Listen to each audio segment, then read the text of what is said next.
I am here in my kitchen to bring you the #1 food you need to add to your diet right now in order to reduce your blood pressure naturally.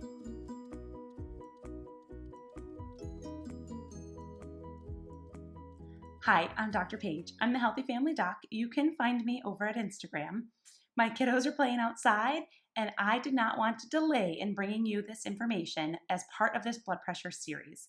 So if you missed my first part, I'll link it up above.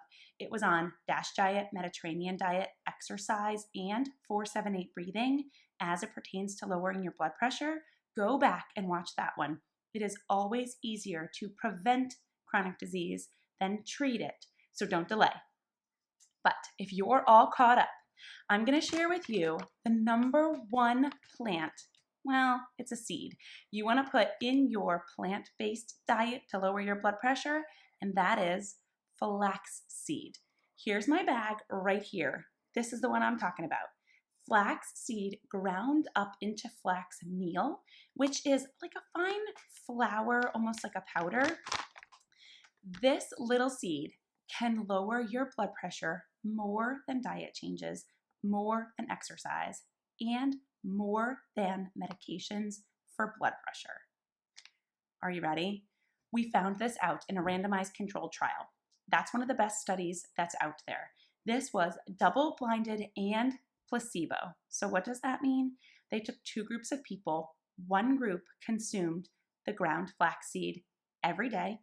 The other group did not. Otherwise, their diets were pretty standard. They checked the blood pressure of these participants, and what they found were the people that ate the flaxseed every day lowered their blood pressure, the top number, systolic blood pressure, by 10 to 15 points. Let that sink in. 10 to 15 points.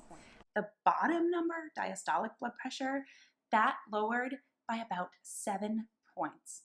This could almost cut your risk of heart attack and stroke in half just by adding flaxseed to your food every day. So how much did they use? Well, you have a couple options. Either 1 tablespoon, so you reach into your baggie, you pull out 1 heaping tablespoon, add this to food 4 times a day, so 4 tablespoons, or you grab a 1/4 cup, 1/4 cup, fill this up, dump it in whatever you're eating. I feed this to my pretty picky kiddos, and they can't even really tell it's in foods. So our favorite ways to eat it: add it to oatmeal, add it to breakfast cereal, add it to smoothies that you make in the morning. Put it into baked goods like breads and muffins. I make my kids a peanut butter and jelly sandwich. On the peanut butter side, I take flax and just sprinkle it on, put the sandwich together, and they devour it. They have no idea it's even in there. It's such a mild flavor. You could add this to rice, stir fry, pasta sauce, dump it in, stir it up, eat it with your spaghetti dinner, maybe with a side of broccoli, right? So we can get those whole foods. Any way you can enjoy it throughout the day. Aim for 1/4 cup if you're looking to lower your blood pressure, the best thing you can do to reduce your risk of heart attack and stroke. Thanks for joining.